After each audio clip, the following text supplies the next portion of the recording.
Hello, everyone.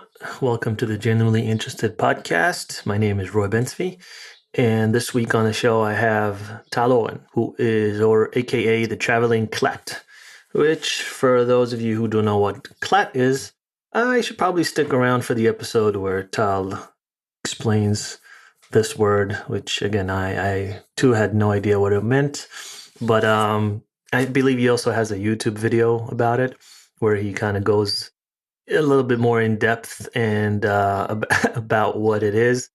Tala is a travel vlogger. He's currently stuck, in quotations, in the Philippines.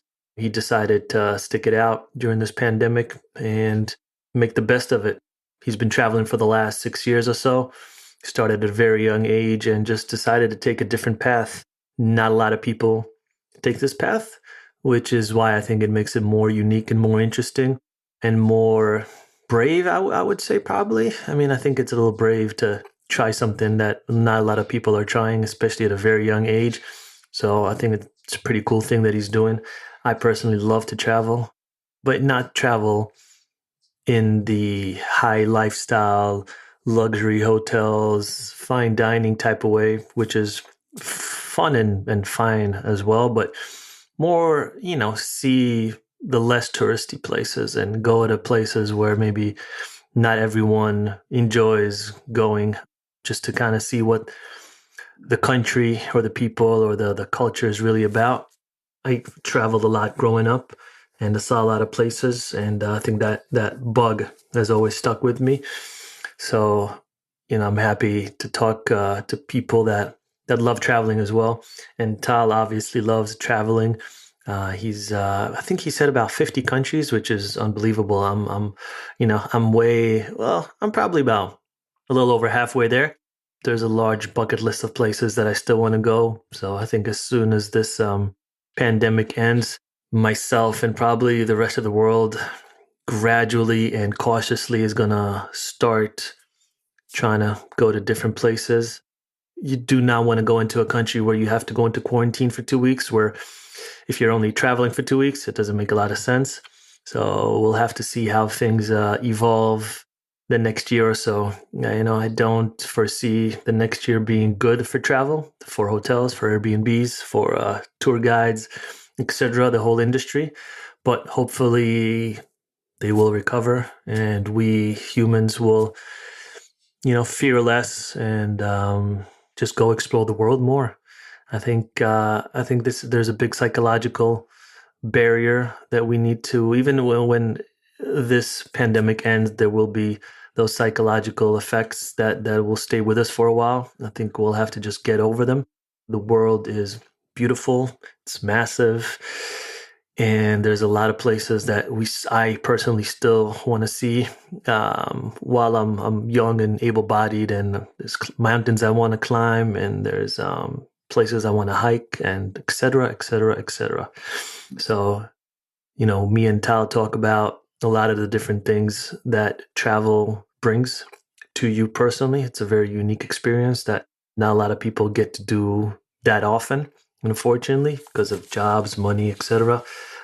He's also, he's very upfront about the difficulties right now of being a travel vlogger. It's obviously the worst time to be in that profession. But like I said, it's a period of time, and I think we will. There's a light at the end of the tunnel. We just don't know how long the tunnel is. I think if there's something to take away from the podcast is, what we kind of talk about at the end, where Tal says that the world is not what the media makes it out to be a lot of times. There's countries where they tell you not to go, and the people are very hospitable and people are nice, and it's a beautiful place and the food is great.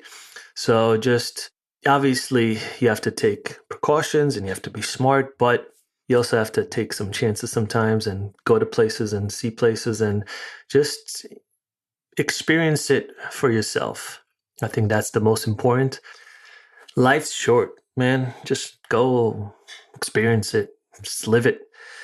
Do whatever it is that you want to do, man. It's too short to just wait around for everything to be picture perfect and safe and exactly how you want it. Just go do it. Whatever it is, obviously, not right now. This is more of a general philosophy for life. But yeah, I had a good time talking to Tal. I love his enthusiasm, just a fun kid with his head screwed on right, head on his shoulders, as they say. Like I said in the podcast, when I was his age, I don't think I was half as mature or half as screwed on as he is. So I'm happy to see people like that have kind of a clear goal of what they want to do, a clear passion. Yeah, it's fun to see. It's a little bit infectious too, makes you want to go do that as well, makes you want to go, climb a mountain, swim a lake, whatever it is. It gets you in that travel bug / mood. So without further rambling on my part, here is Oran, aka the Traveling Clatt. The Genuinely Interested Podcast.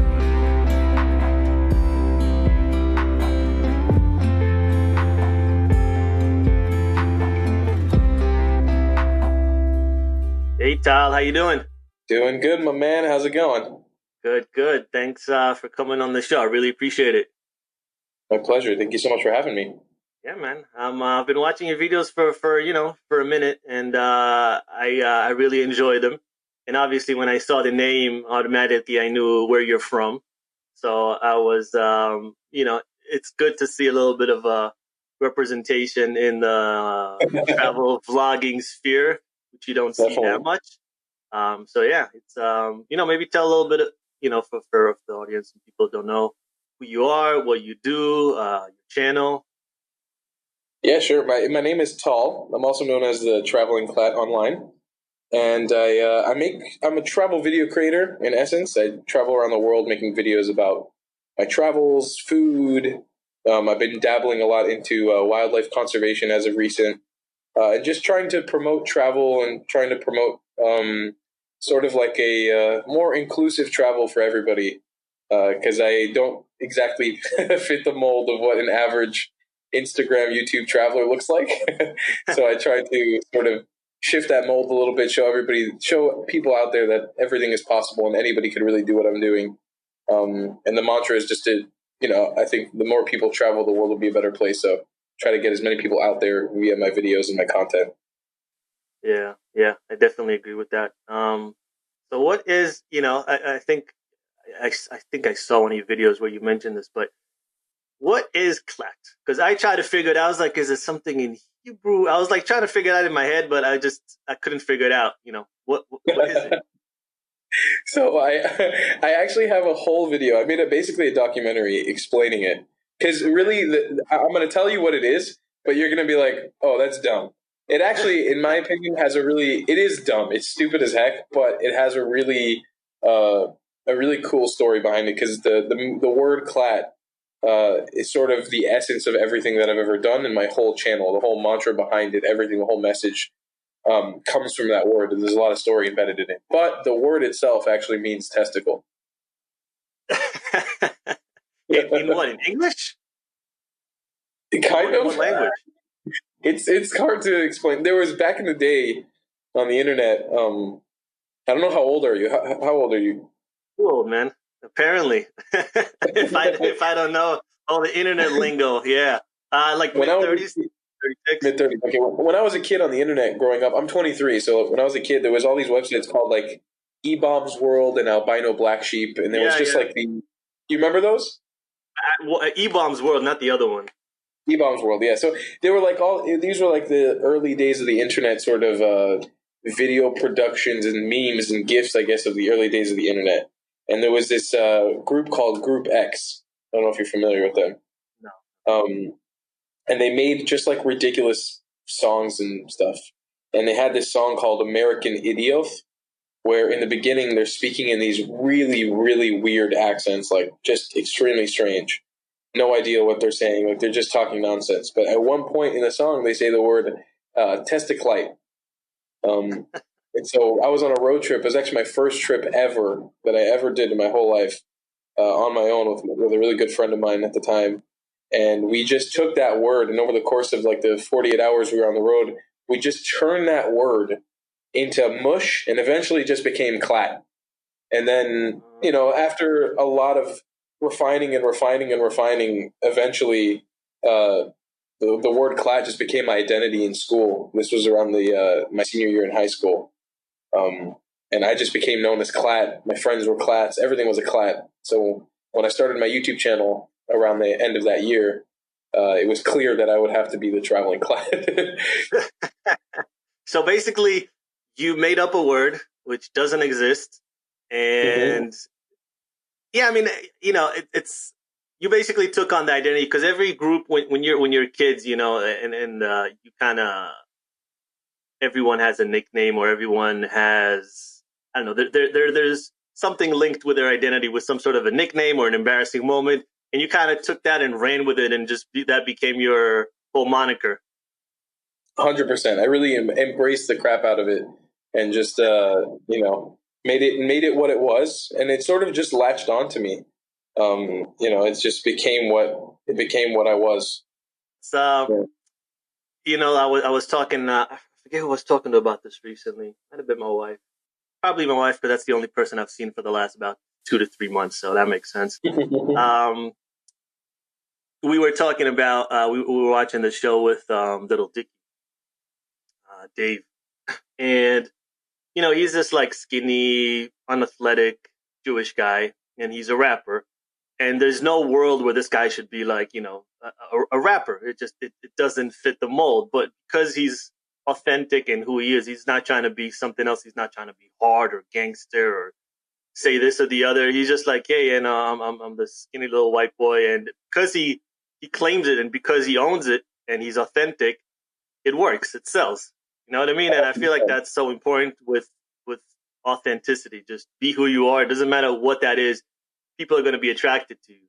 Just be that. Don't be fake. 100%. Yeah, that's one of the things that I pride myself on my channel the most. And I don't fault anybody for it. And I say this with the utmost respect because whatever your grind is your grind. Like if your grind is to come up with a persona or to fake yourself online, like by all means, more power to you. It's your thing, and some people latch onto it and enjoy it. For me personally, and I've had various amounts of success. I think what brings people and keeps people on my channel is the fact that I try to always keep it real. Like I really do my best to be honest and respectful with these people and like really not beat around the bush too much. I try to limit the clickbait. Like I do what's necessary, but never like I never want to take advantage of the people who are watching my videos because I really am appreciative of the fact that they, they're the ones who are essentially funding my adventures. They're the ones who are making all this happen. And so I really try to keep that level of respect with them, and I can see that people really appreciate it. Yeah. So yeah, you're currently in the Philippines. It's not the worst place to be. Stuck with this COVID situation, but what's the atmosphere like right now? And we talked a little bit, before we went on air, and you said you kind of decided that you want to stay there. You could have gone back to the U.S., but what's in the foreseeable future there right now? Honestly, it's really up in the air right now. I'm really hoping that it gets better because, with the Philippines, their healthcare infrastructure is not fantastic on the island that I'm in.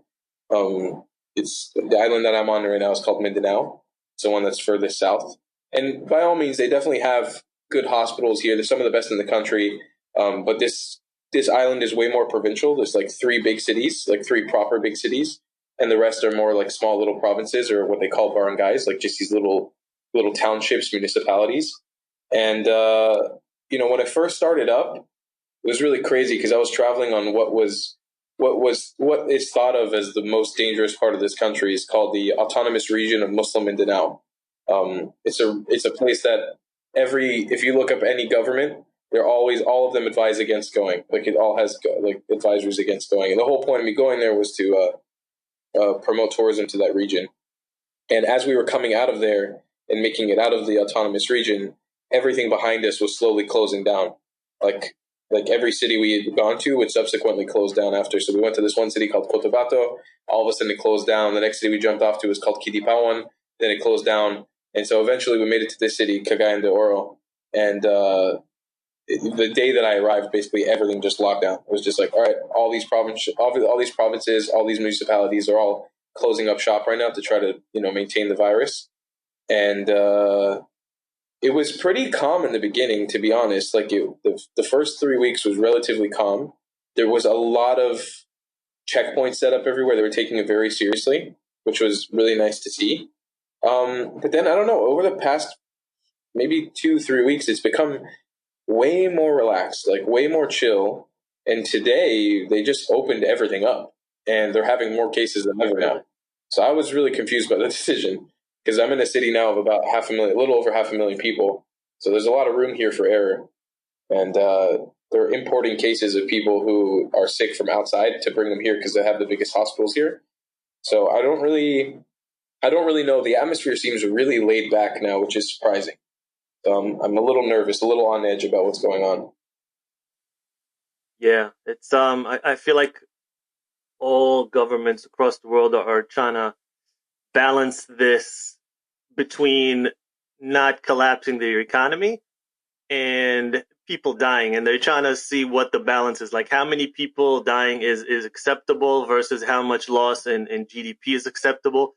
And I don't know if anyone's really found, some places like New York, you have Cuomo that's saying like no death is acceptable, even though by far we have the highest numbers. But he's it seems like he's really making an effort, whereas other states are, you'll hear statements like, hey, people have to die, but the economy must chug on. And so it's a fine balance where I think everyone's trying to figure out, and no one has figured it out, because no one knows, how do you put a price, a monetary number on someone's life. It's a little difficult. So I don't know if they'll figure it out, but I feel like places like a lot of countries, especially in the developing world, they have it a little bit harder, because if they get, if it goes like wildfires there, they're in a real problem. Yeah. They like you said, don't necessarily have the infrastructure, and if it does it there, they could see some serious issues. And then again, if people die, GDP goes down. It's if you have thousands or hundreds of thousands of people that are going to die, your economy is going to tank as well. So the two are very interconnected, obviously. Yeah. It's a sad, scary situation here, because it just like you said, if it does break out here seriously, it's not going to be good, especially in this part. In Manila, I'm surprised, because Manila is it's the most densely populated city in the world. They have about like 13 million residents living in like 12 square miles. It's crazy. I spent a lot of time in that city. It is very, very crowded. But they're managing to keep it somewhat contained. I mean, I don't know if it's because of the testing numbers and everything, but they've only had about 10,000 cases as of right now. And this was the second place on planet Earth to ever have a death from it. I don't know if you remember when it was really early on. Outside of China, this was the second place in the world to have a death outside of China, or the first place outside of China to have a death. So they've had the virus since very early on, since like early January, I think. And they've kept it somewhat contained, which I'm really proud of them for doing. But now it's sort of breaking out, but they're doing a pretty good job keeping it under wraps in Manila. But the problem is, if it breaks out in the provincial areas, it'll really do some damage, because they just don't have the infrastructure. I mean, I've traveled this country extensively, and you go to some places, man, like deep in the jungle, where there are people coming through and there are stuff happening and stuff, but it's so far out. And if it comes to there, and like it could wipe out a village, it could wipe out communities entirely. I really believe so. So I'm hoping that it doesn't get out of hand here. I'm really, really hoping and praying. Yeah, it's funny how testing is a big thing, because you'll see places like the U.S. where the numbers are through the roof, right? You have, I don't even know what the numbers are right now. I think it's well over 1 million confirmed cases, and I think maybe 75,000 deaths already. But I believe, more tests than any other country. Maybe not, per 100,000, but overall, I think the U.S. has done the most tests. And there was a country, I forget which country it was, but it was a country in West Africa, and they had 0 cases. This was like a month ago. And they asked like the president, how'd you do such a good job? Like 0 cases. He was like, well, we don't have any testing kits. So no testing kits, 0 cases, right? And I feel like there's a lot of countries where maybe they either don't have the test or they're not willing to test, and therefore they keep their numbers superficially low. So I do wonder about that also. Yeah, me too. It's been weighing on me a lot, that specific thing. I also think about that according to the United States. I mean, I know from every possible reason, there's probably it's safe to assume that there's probably a lot more cases in the U.S. than what's actually being reported. Oh, So it's like 100%. at At that least point, double, if not there's triple. so much like there's so much information coming out about this thing on people saying that it's super dangerous, but then when you look at what the potential actual numbers are, then you're like, wait, well, is it actually as dangerous as people say? Because if the numbers that people are infected are in the United States right now are X and X, but it's actually like 50 or 70% higher than that, then is it actually as dangerous as everybody says? It's kind of crazy. But that being said, like I just heard about somebody close to me, not like family or anything, but somebody I know, a person I know that I know, 35 years old, that just passed away from it. So it's like, I don't know. It's kind of crazy. This thing is. I've been listening to a lot of Joe Rogan's podcast, and I can tell how much he's perplexed, and a lot of that has sort of fed onto my brain a bit. Like I'm very, very confused and skeptical about all the information that's coming out. It just feels like there's nothing solid or concrete that we can latch onto. Yeah, I mean, I personally had it Oh, you had it. early March. Yeah, early March I had it. I was I was out for about a week, and but I actually got tested, and it's funny because they gave me the test back 5 days after the initial test. So I was sick for, and after those 5 days is when I already started feeling better. So once I started feeling better, they called me and it was like, "Hey, you're confirmed." I'm like, "Yeah, thank you." I already knew I was confirmed those 5 days when I was just dying in bed. But the thing is, like, I know of at least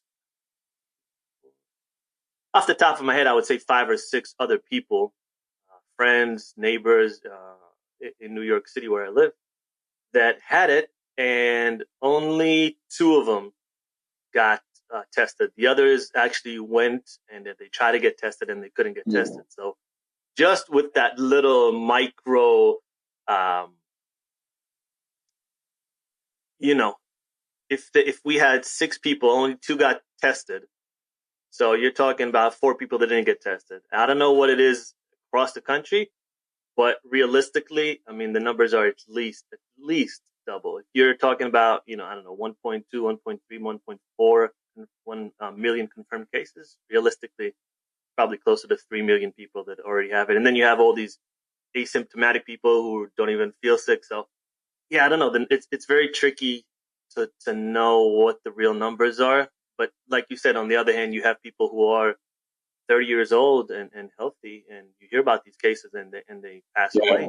So you don't, obviously, if you have underlying issues or if you're obese or a smoker or over 60, you're in, higher, you're in a higher danger zone, but or bracket. But like you said, it could happen to anyone. So you don't want to be that person, and you don't want to be even asymptomatic and transfer that on to someone without even knowing, because you don't want that kind of responsibility. So I think there's a lot of psychological components that go into this. Obviously the virus is very it's dangerous, but psychologically it's even more dangerous, where we just, when I see a show now and I see like people touching each other and hugging and like shaking hands, I'm like, So oh, weird. you shouldn't do that. Just It's don't do so that. strange, man. Yeah, it's like, well, I'm what are like you doing? watching my own videos from. Yeah, I've had a lot of downtime recently, like just from New Year's recently, like Christmas.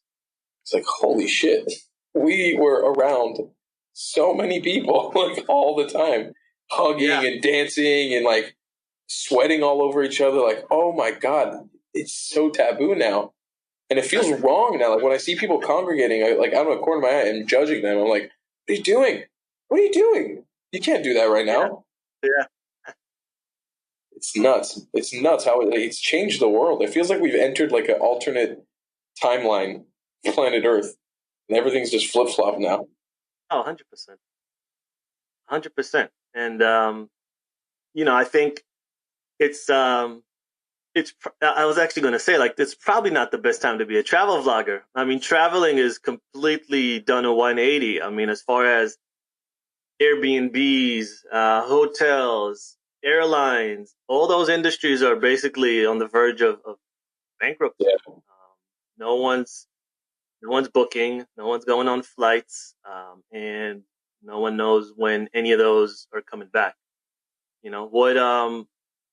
What do you kind of foresee? What are you talking to maybe other people, from your industry, seeing what they're doing, how they what do they expect to do in the next few months? yeah, it is, like you said, a horrible time to be a travel vlogger right now. Like, at least on the, there's a lot of people who have it a lot worse. I'm not saying this to victimize myself, but it is, I think, important to share what is actually going on. And like from my end, revenue across my platforms, like where I make money, has gone down over 80%. So I'm just not making money at all, like anymore. And luckily, because I'm an American citizen, so I'm blessed to have the PPE, PPP, the the thing that we're getting, the loan, Oh, the okay. stimulus. Sorry, that's what it was. Uh, Stimulus package, yeah. yeah, to get that, and so that, like, I'm gonna be okay. But it is a situation where me and most of my travel vlogger friends right now just not making any money. Some are in worse off situations, some are in better off situations. But yeah, because nobody's watching. For me on my channel, a majority of the way that I would get views is by making these travel guides, these everything you need to know travel guides, and those are sort of my bank of videos while I create other vlogs that sort of have a very short lifespan on the platform.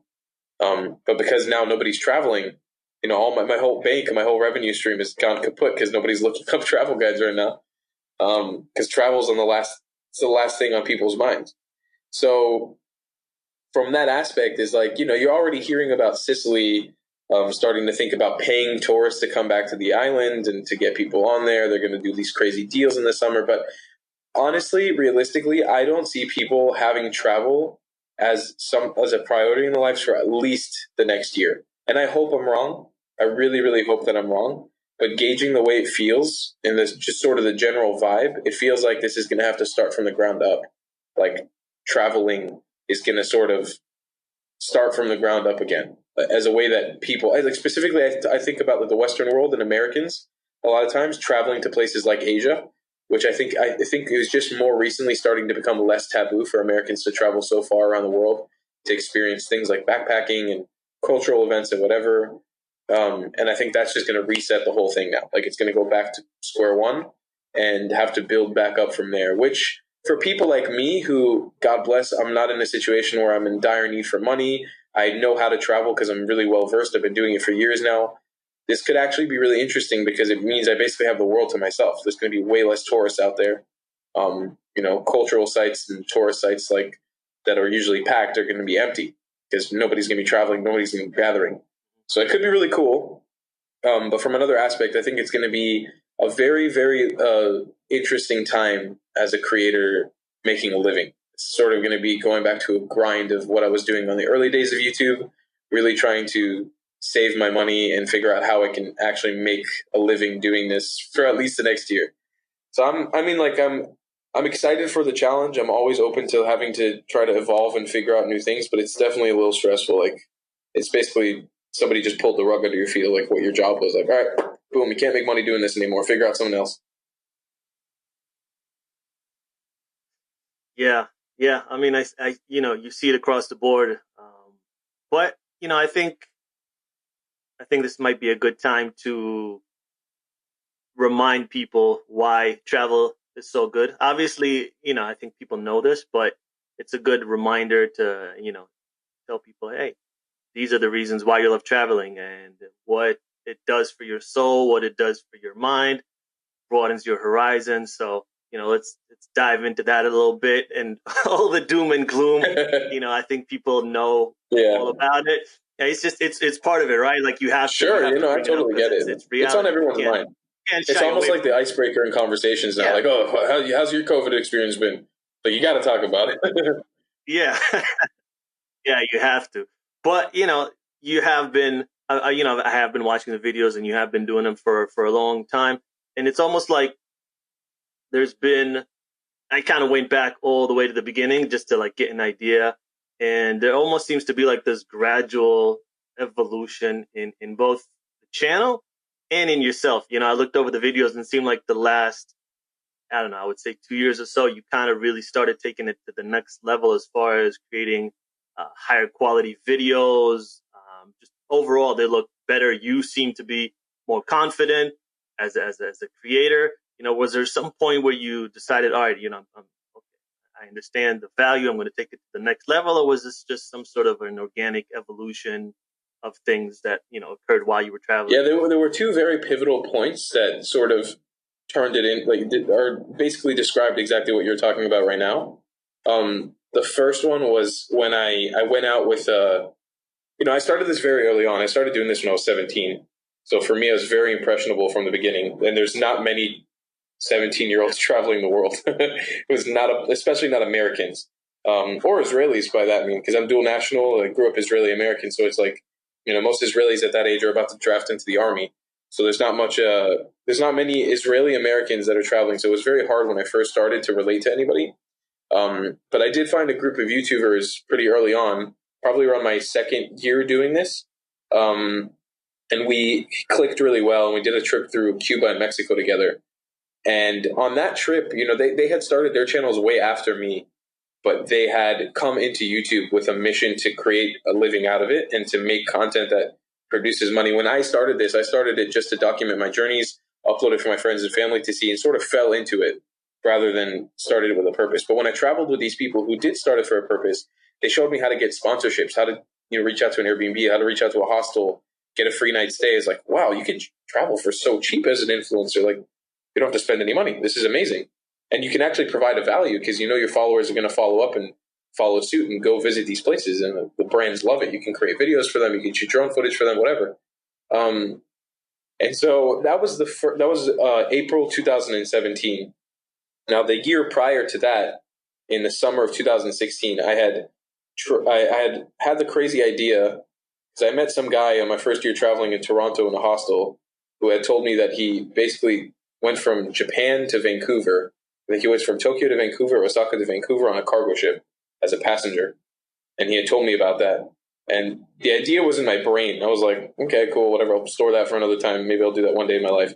But I was in Israel in the summer of 2016. I was doing a program with this yeshiva, which is like for people who don't know what that is, it's like a Jewish study program in Jerusalem.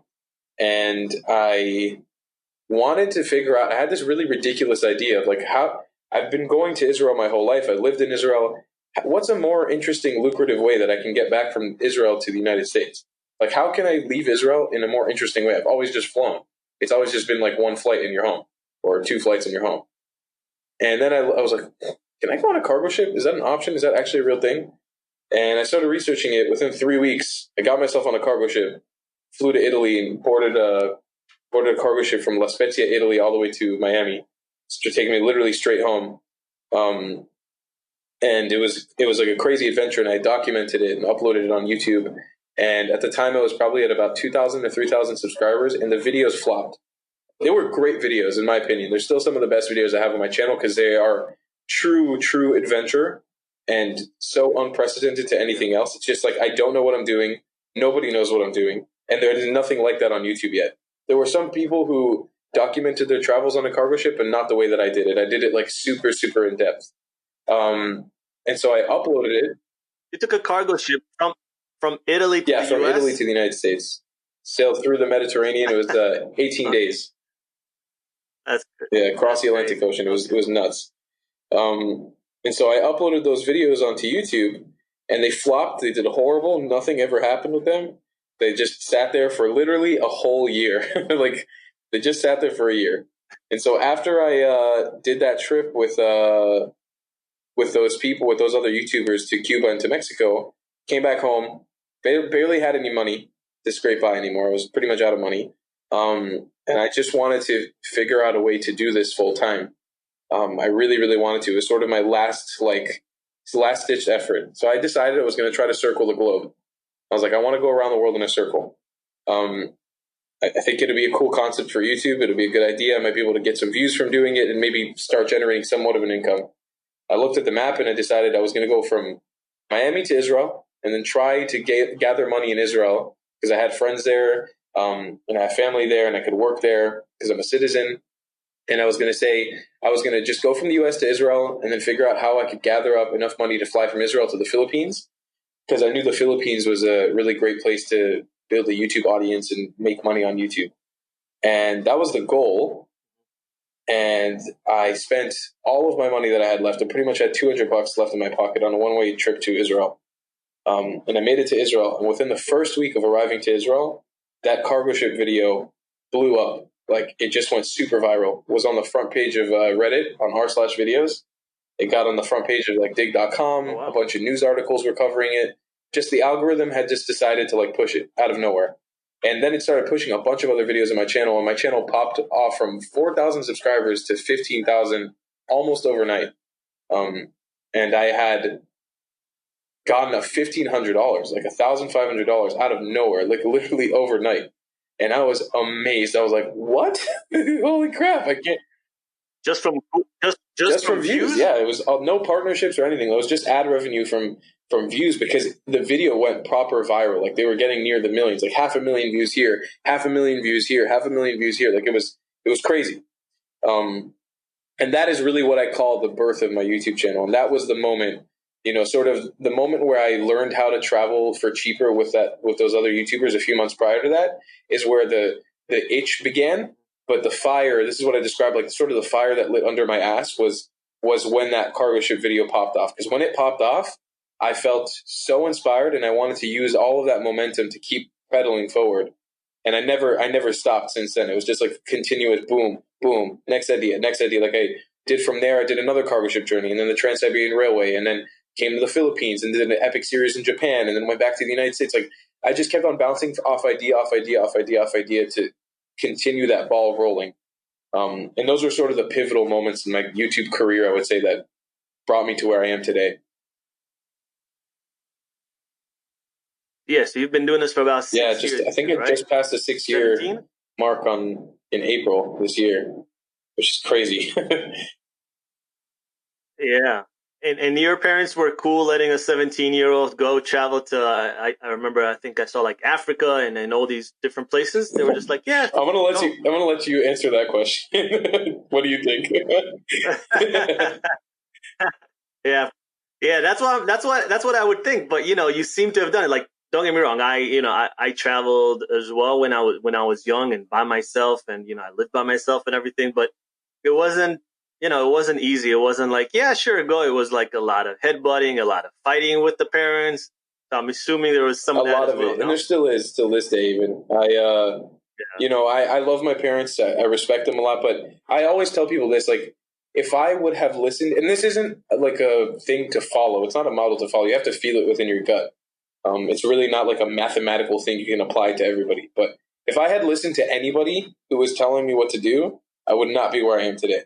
It's in spite of the fact that I'm a very hard-headed, arrogant person, especially when I see something that I want, or like when I have a goal, I will do whatever it takes to get there, no matter what. Like, I do not give up easy. And so when everybody around me was constantly telling me, "What are you doing? Are you crazy? Like, what's wrong with you? Well, you got to get a job. You got to go to college. What are you doing? Well, you can't just travel, bro." I was traveling like a homeless person for the first 3 years. I didn't have any money at all. And I just had a fire. I had a passion behind it. And so I just didn't listen to what my parents said. Every place that I wanted to go, they would say, "Don't go there. Don't go there. It's too dangerous. It's too dangerous. It's too dangerous." But slowly I started realizing, I was like, my parents, when the countries started racking up, after I'd passed like 10 countries and then 15 countries and 20 countries, I was like, well, hold on. My parents haven't even been to 20 countries. My parents haven't been to 15 countries. They don't actually know. They're saying this because of fear, because they haven't been to these places. And so once I started realizing that, and with all respect to my parents, I loved them to death, they were just saying this out of protection, and they don't actually have any factual basis behind it. Yeah. I was like, it's not even a logical sort of conclusion that they're coming to. So if I can't listen to their logic because it's not logical. I have to go out and do these things myself and find out and see if things are really dangerous as it seems in the news and in the media and whatever. And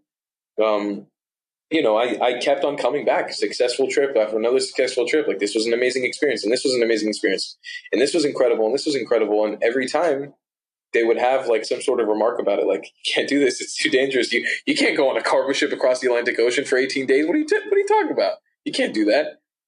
And but I never listened. I couldn't listen to them. Every time they told me no, it just made me want to do it more. So there was a lot of headbutting. But after this became my job around that summer, after sort of the craziness and the dust settled of me like trying to figure out how I can make a living out of it, once I started like running with it, then they started like, once they started realizing it could be profitable, they were like, oh, okay, all right, now we get it. Now we understand.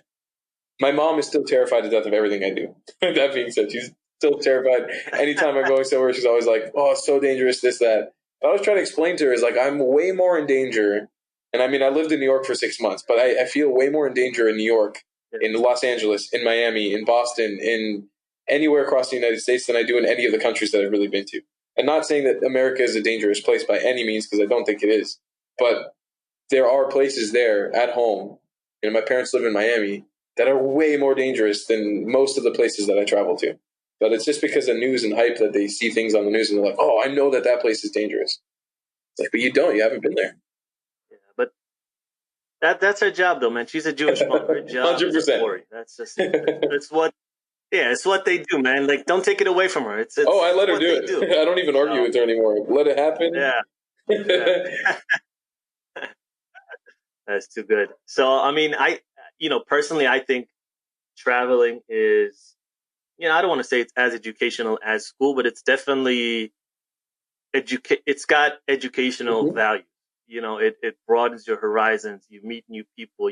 You see other ways of living. You try new foods. You just see different things. It makes you wiser, in a lot of different ways. You think, do you see certain things maybe that if, you've been doing this for 6 years now, maybe if you wouldn't have done this, your whole outlook on life, let's say you would have done college 4 years, right? Or just kept living in Miami, would you be a completely different person? Yes, definitely.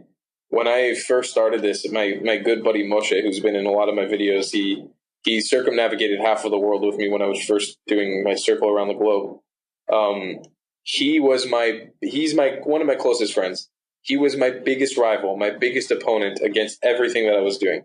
He always sort of crapped on my ideas in the beginning, was like, you shouldn't do this, you should go to college, you need to give it a try.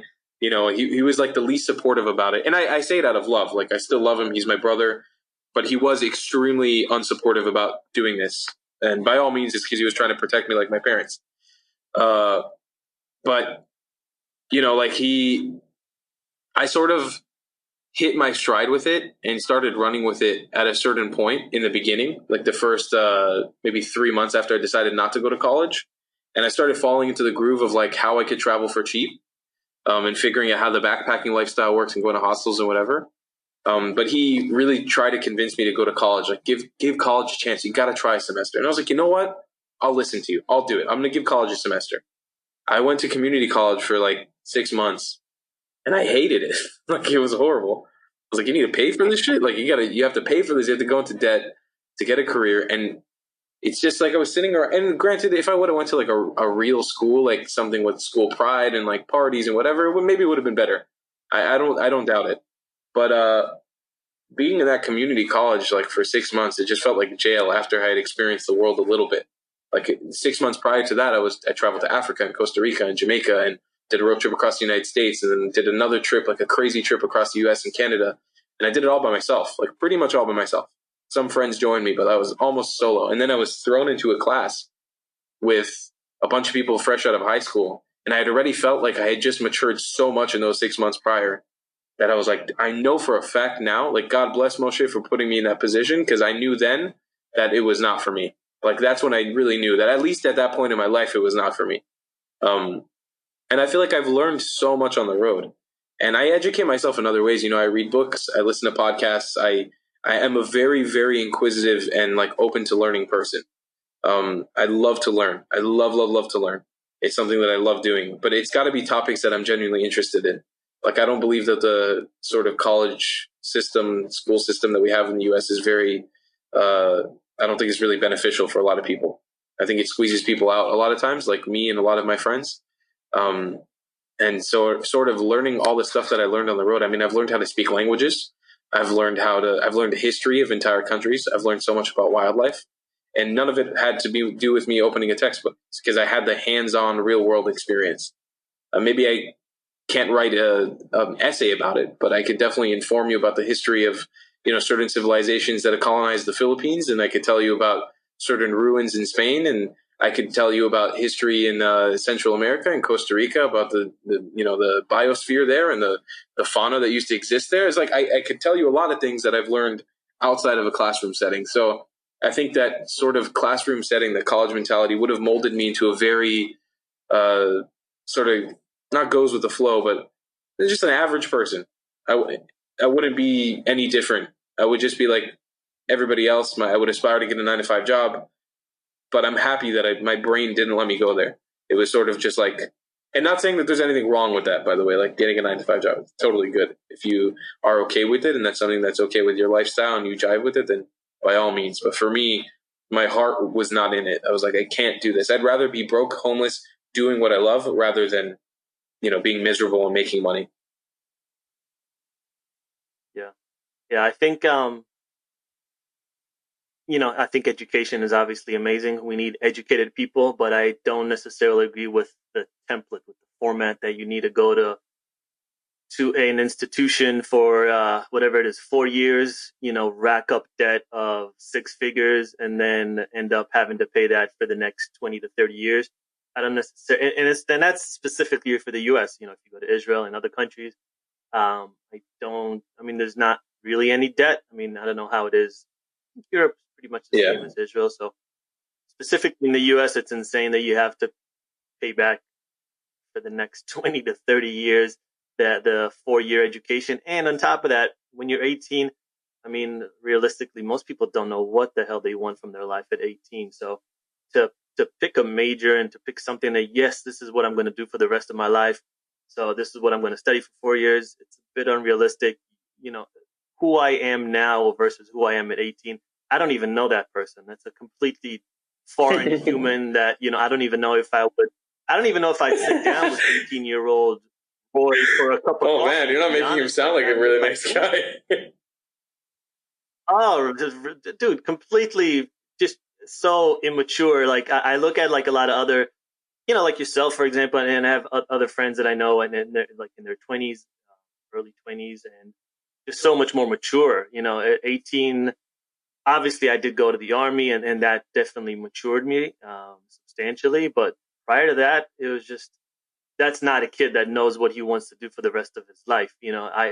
Only I would say when I hit my 30s, I really started to understand myself, what I want to do. So to tell an 18-year-old, yeah, come pay us 200,000 or whatever it is.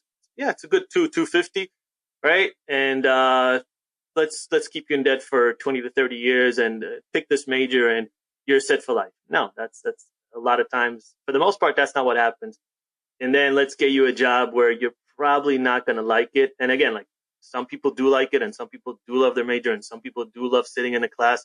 Like, oh, that's fine. It's just you should do what you like. And I think now with COVID, we're seeing that you don't necessarily, especially with technology nowadays, you don't need to go to an office. You don't actually need to go to a classroom. You can be in the Philippines and you can take classes in Harvard, via the internet. It's all online. It's all possible.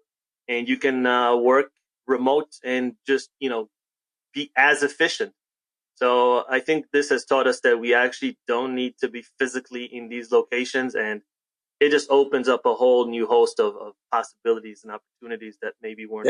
Yeah, definitely. I think the whole aspect of remote learning and remote working has been super prominent during this time. Yeah. So are there any countries? First of all, do you know how many 50 exactly? Yeah. Nice. All continents, or there? I haven't been to South America yet, and I haven't been to Antarctica or Oceania as well. Yeah, like Australia, New Zealand. Yeah, I haven't been there. Antarctica for me.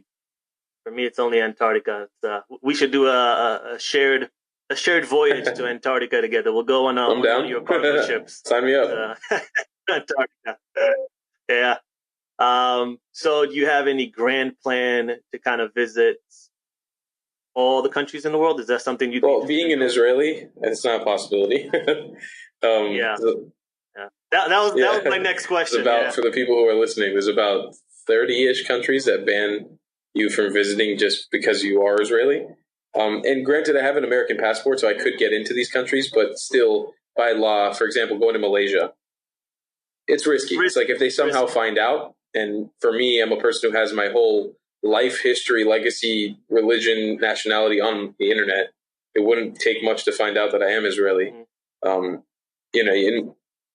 And you would have trouble getting into after. Yeah, it's you could face death, you could face torture, you could face jailing, and I'm sort of in the not in Israel, just to be clear, in those countries. Yes, in places that ban Israelis from traveling to just there. To be clear, there's some countries that are way more chilled out and laid back about it, and there's some that are like Indonesia is a place I would risk going to because they have informal ties with Israel, and even though they do ban Israelis from coming, they are still open to it. Like especially an Israeli American, they wouldn't care. A place like Malaysia, they blacklisted my friend for coming.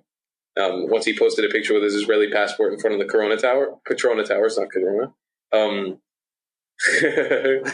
and they warned that he could be jailed and killed if he comes back to the country. So it's like there's I don't want to play with fire. I'm sort of holding the aspect of I don't want to visit any countries that don't want me there in the first place. Even though there's places I'm dying to go to, like my family heritage traces back to Iraq, dying to go to Iraq, but I don't think it's a possibility, not anytime soon at least. But no, the goal was never to visit every country in the world because I knew just because of my nationality, it would kind of be an impossible task. But I think over the course of the last couple of years, it's turned into more like, what am I doing that's I want to do stuff that's less self-serving. I want to be less about me, and my experience and more about how can I help and how can I do more with what I'm actually doing. And that sounds so cliche because there's so many people who say that all the time, but I've genuinely been struggling trying to figure it out. But one of the strides that I've hit recently that I've seen has really been working well is just the power that social media influencers have over promoting tourism to places. Like the Philippines tourism industry, especially in the last 5 to 10 years, has almost been 100% reliant on the fact that Instagrammers and YouTubers flocked to this country and blew the tourism out of proportion. And I'm somewhat a part of it. I don't say that I'm 100% the reason, but I've definitely had my part in doing it. And I've wanted to I've seen the power of that. And I sort of did that in Sri Lanka now for 3 months. I was living there, and the whole goal of the trip was just to promote tons of tourism there. And it worked to a really good degree before the whole COVID thing happened. But I've sort of been noticing that, going to communities that need the help, that need the tourism infrastructure, and working with them locally, figuring out what they want to do, how I can help them, and how I can promote tourism to there, even if it ends up costing me more money in the long run, is something that I found a lot of passion behind. And just connecting with those human beings, actually sitting down and having conversations and connecting with them for real, learning their problems and their difficulties and what they want to do and what they don't want to do, and how they want to show people the world and how they want to show people their communities. How they want to show the world their communities. Has been something that I've gotten a lot of passion about, and also a big passion for wildlife conservation and, promoting ethical tourism when it comes to wildlife. And I think the goal posts have shifted from let me be this YouTuber who makes travel vlogs that are fun because I enjoy travel to more of I want to be more responsible and do good things to the world. I follow the aspect in Judaism of tikkun olam very seriously, even though I'm not extremely religious by any means, but I think it's one thing that we have in Judaism that I hold very, very, very dear to my heart is this concept called tikkun olam, which in English basically translates to fixing the world or healing the world, which it talks a lot about how Jewish people sort of have a duty upon them to almost put in more good into the world than bad, and to leave the world a better place than they came into it, when they die. And that's something that I really, really want to try to figure out how to do. And so that's sort of the goalpost shifting from let me travel to every country and let me just do whatever to more let me take this easy. Let me travel to places that I'm genuinely interested on. Let me make connections with these people and make sure that I have a network of people that I could either help out or watch them grow or do something. I just want to be able to do something that helps people moving forward. But that hasn't materialized yet. I'm still letting that sort of fall into place. Yeah, it's a process. I mean, so take me through what's the process? You reach out to the Sri Lankan Board of Tourism and you say, hey, I want to travel in your country. I want to help you guys share your story, bring more tourists, etc., and then kind of form a relationship. And with Sri Lanka was an interesting one because actually the tourism board rejected me the first time I reached out. I actually met them in person in New York in the New York Times Travel Conference, and they pretty much ignored me. But I think it's because a lot of these tourism boards, and rightfully so, they have an aspect of the type of traveler they want. And generally, it's a white, Western-looking person that they want, wearing the sunflower dress and the sunflower hat and the six-pack abs. And they have an image of what they want to promote tourism to, which is by all means fair. Go for it. That's what brings money to your country. I get it. But a lot of times they don't look past the surface of just the Instagram picture or the content that I create, for example. And so, with Sri Lanka, it was rejected by the tourism board the first time I reached out to them and talked to them. But a friend of mine, Steve, his name is Steve Yallo. He has another travel channel. He had worked with a company there and the tourism board called tuktukrental.com. And they rent tuk-tuks for people to travel across Sri Lanka in. And they host this thing every year annually. It's called the Tuktuk Tournament. And they invited him and another person to make a documentary about the Tuktuk Tournament. And so he invited me because we had met on YouTube. We had done a really cool trip together, and we wanted to do something again together, something bigger. So he invited me to come do that with him. While I was there, I got in touch with the tourism department, ended up ending on a pretty bad note with them. But can't get into too many details about that. But yeah, that's how I came to Sri Lanka initially, and all the flights were paid to there, and pretty much I had living spaces living at the offices of Tuktuk Rental, and it was a really, really sweet deal. And I was able to travel the whole country for about 3 months for an almost non-existent budget. It was ridiculously cheap. Sri Lanka is already a really cheap country, but for me, because I wasn't paying for my own Tuktuk rental, I wasn't paying for my accommodation at all, pretty much. Because if I wasn't sleeping in the Tuktuk rental offices, I was being hosted by hostels or Airbnbs or whatever that wanted me there. And my expenses just became almost nothing. So I was able to travel in depth this country, really explore it, and promote tourism to a lot of really, really unknown places.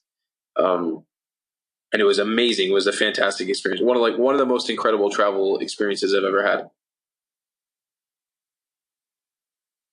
Yeah. So, I mean, what's the key to sustaining 6 years on the road? Is it, obviously this is one of it, reaching out to tourism boards and maybe some private corporations, but is it figuring out hacks like cheap food, hostels, trains? I'm assuming probably the most expensive is,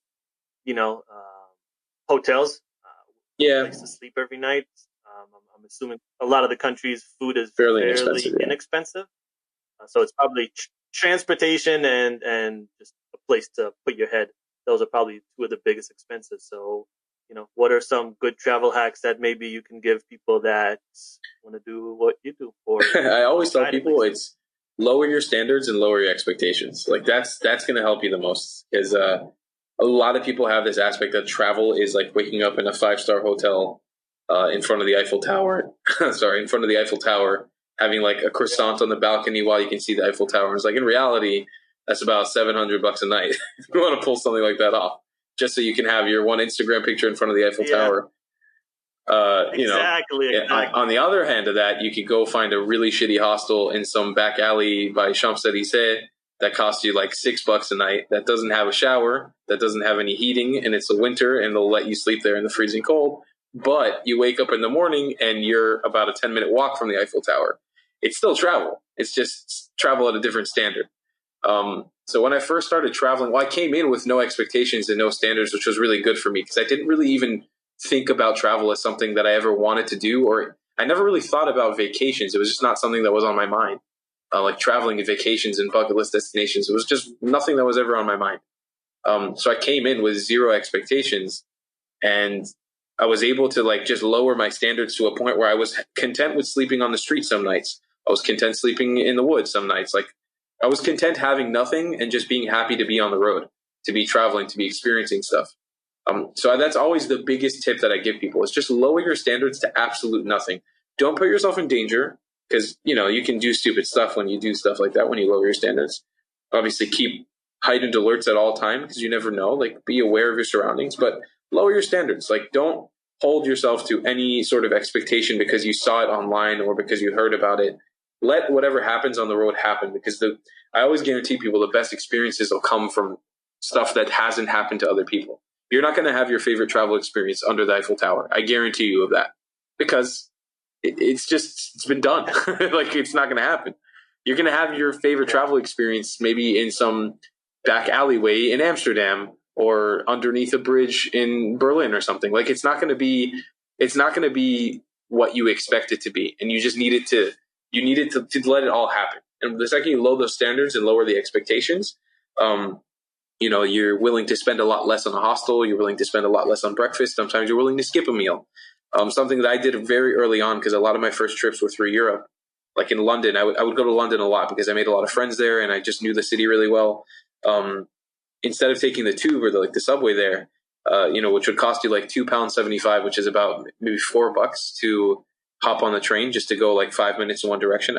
I was like, I don't have that money. I'm just not gonna do it. I'll just walk. So I would walk 40 minutes across London instead of taking the train for 5 minutes because I just didn't have the $5 to spare. And it was really cool because I could see more of the city and random stuff would happen along the way.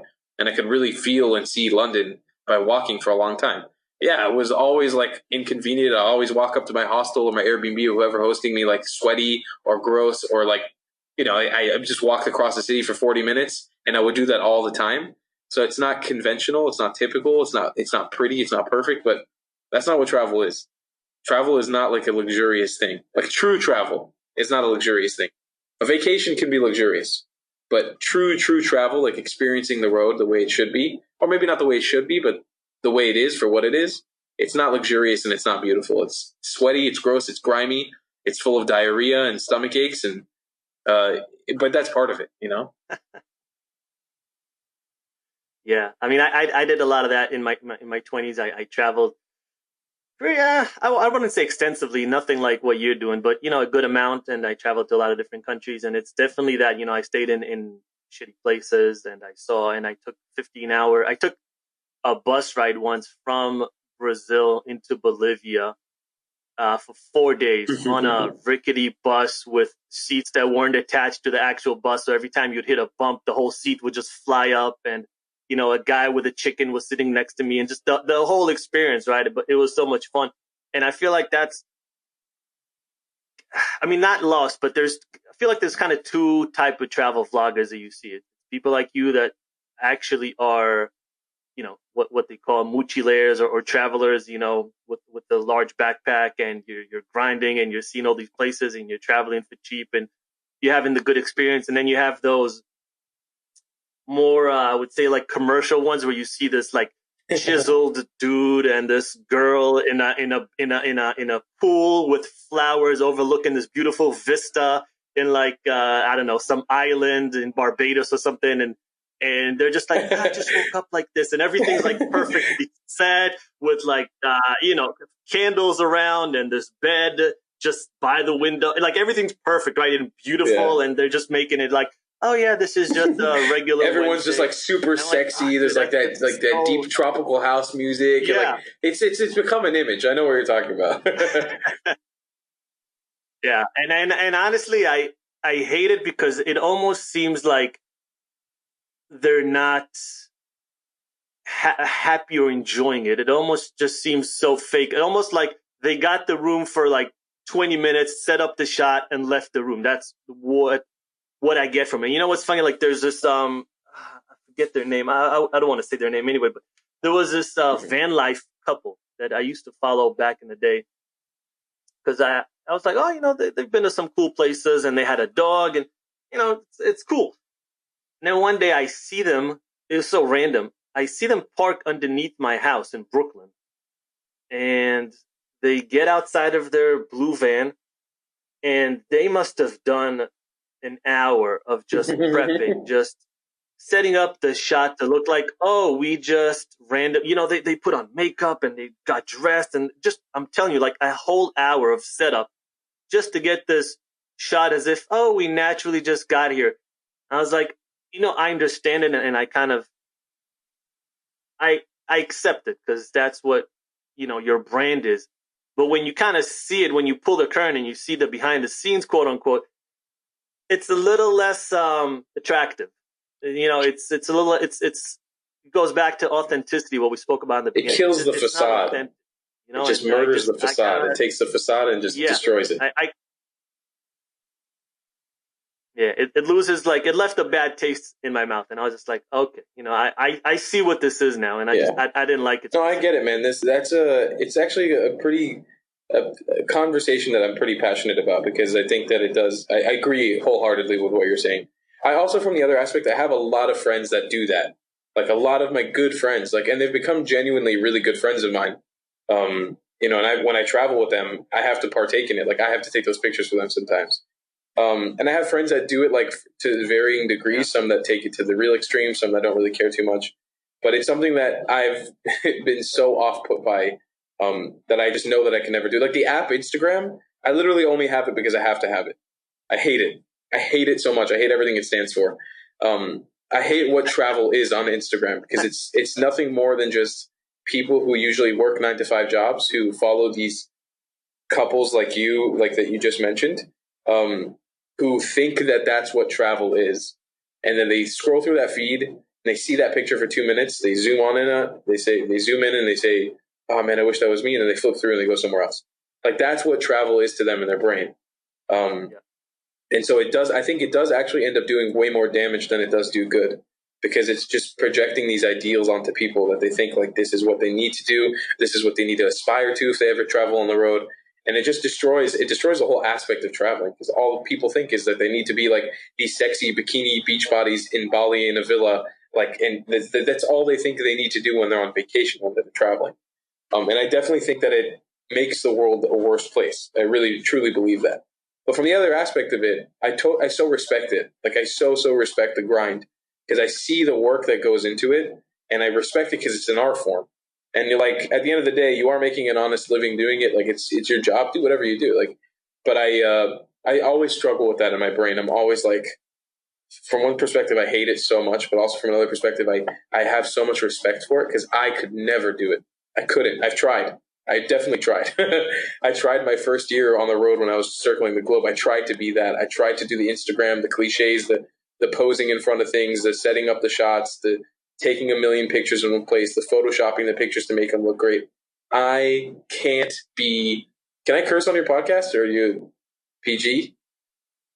I can't. Dude, I can't be fucked. I cannot be fucked to do it. Like I hate that. It ruins it for me. It just like that whole faking the shot or posing in front of some rock just to get some picture that you put on Instagram that somebody will float by for 2 seconds is just like it means nothing. And I feel like it almost devaluates the place that you're in. So I've been very off put by it, and I agree wholeheartedly with everything you said. But also from the other perspective, it's like I always try to play devil's advocate in my brain. Like I so respect what they're doing. Like I really, really, really respect it because it's hard. It's not easy work. It is not easy work to be in a beautiful location, like be in front of the Grand Canyon, and instead of enjoying the view and focusing on what you're there and being present, you have to divert your attention to taking an Instagram picture and then worry about editing it online. And then at the end of the day, you figure out you never really enjoyed the place in the first place.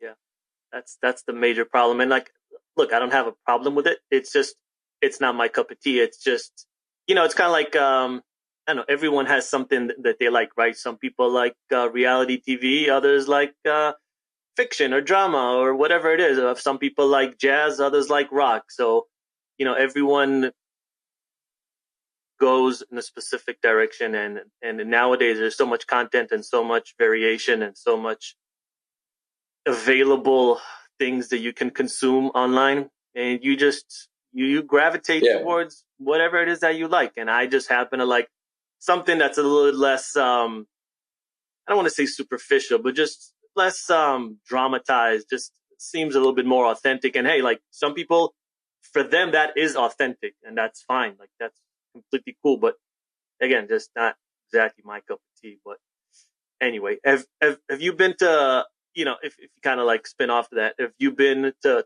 places where, you were really expecting, or you really wanted to go there, and then you get there and you leave there and you're like, well, actually, that was kind of disappointing. It didn't live up to my expectations. One place, of my what I man, thought one this place in would the be. whole world, out of all 50 countries that I've been to, there's only one place that I genuinely disliked and I really had a bad experience in, and that was Cuba. Um, Everywhere else, I really can only find the benefit Really? in where I've been out of all the 50 countries. Like some places I like more than others, but I don't really have any majorly bad experiences in them. Cuba was the one country that I legitimately could not recommend anybody to go to. Like, it's just because Why? once again, like I fell into the trap of I got inspired to go there because I saw the videos of like you drive around Havana in the pink car and smoke a Cuban cigar, you drink some whiskey, it's beautiful beaches, Yeah, nice yeah. city, people are nice. When I went there, because of the way that I travel, I can't enjoy things at surface level. It's the same thing where everywhere that I go, like in the Philippines or in Mexico, I always dig too deep into the politics, into the system, into the society, because I want to learn, because that's how I learn. That I'm inquisitive about these things. So when I went to Cuba, I try to have conversations with people. I try to learn what the actual situation was going on, and it's a horrible place. It's a horrible place. The situation that's going on there with the government, it's so sad. We traveled out of Havana. I only spent like 2 days in Havana total out of I think I was there for 15 days. A majority of the time I spent on the countryside in the farms and some towns outside of Vinales and another town called Puerto Esperanza and Baradero. And I just wanted to interact with locals. And we got scammed more times than I could count in that trip and I don't even blame the people. It's like they have to scam because it's life or death. Like it's literally, if you don't make money off this tourist, I might die. We heard stories about how in Havana, you can't buy a house, you can't own property there. You get put in a house by the government, and then once the house dilapidates, they just throw you into a new house. There's barely any new construction going on ever, and they're just using the same old buildings from like the 50s and the 40s, and they're constantly houses falling onto people and killing them. Like it's a constant problem.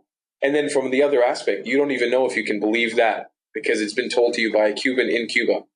And almost like 90% of the Cubans in Cuba have this complex going on of like, they don't know if they can tell the truth, if they have to lie to you, or what. Like it was so hard to tell the truth of what was actually going on.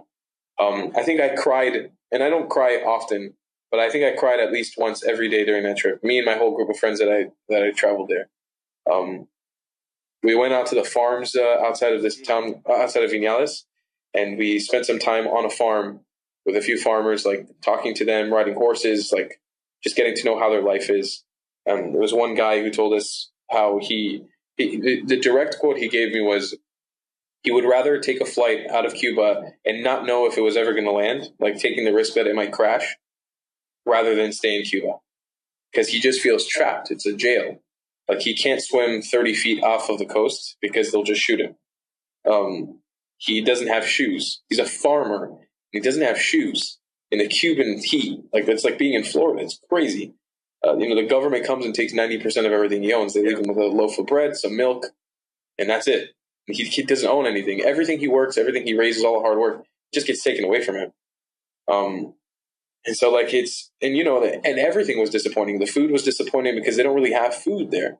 Like all the Cuban culture, all the Cuban food, the cuisine, it's been made what it is in Florida, in Miami, because they've been allowed to use real ingredients to cook, to clean, to do the things that they want to do to create art. In Cuba, you can't do that. It's very rare. The food in Cuba, that was the biggest surprise. I love Cuban food. One of my favorite cuisines on planet Earth. I think it's one of the best. Yeah. It was horrible in Cuba, like nonstop horrible. It was just time after time. The food was horrible. And it's because you can't go to somebody's house and have a Cuban meal with them. You can only eat at cafes or shop at supermarkets that are built only for tourists. Because Cubans don't go to supermarkets. They get their food given to them. And therefore, they can't really shop for proper ingredients. And if they do, they only eat that with their families on rare occasions. It's a whole mind fuck. And it was a really, really sad place. It was very, very, very saddened by the whole experience there. And to me, growing up in Miami for a lot of my life, it felt like an extra punch in the gut because I grew up around a lot of Cubans. Cubans are like my Latinos that I'm familiar with, even though I'm not Latino by any aspect. But a lot of my good friends are Latino, and I grew up around that culture. So, are Cuban, and I grew around a lot of that Cuban culture. And being there and knowing how close we actually are to the United States, and like how these people are trapped, but so close. They are so close to Florida, 90 miles at the closest point. It's like, man, it kills you on the inside. It kills you because it's just like they know that they're just trapped. It's just being in a jail. And these are good people. These are really good people with good morals, good familiar values, like really solid quality people that want to work. They want to put in, they want to learn. They like really, really, really good people, quality human beings. And they're just trapped in pretty much an open air prison. And it's just sad. It's super sad. See, but I would argue that actually, obviously, you had a bad experience there, but I would argue that I don't know if good is the right word here, but it was an experience that was educational for you because you have an insight that probably most of the world doesn't. I mean, obviously, the majority of the world knows that Cuba is not great, but I think everyone, me included, thought that it was gradually getting better now and everything's on the up and up and tourism's allowed and Americans can go in and they're bringing more money in and et cetera, right? Like, but you have actually insight that, I think the majority of the world doesn't. So, I mean, obviously you had a bad experience, but I think it was also a good experience in a way where you got some insight and some education that most of us wouldn't. I would never say that I regret it. I'm not sad about the experience. I'm very, very happy that I went. I got to see that and make the connections that I did with the few people that I really connected with there. But it just opened my eyes to the realities, like the sort of cruel realities of the world.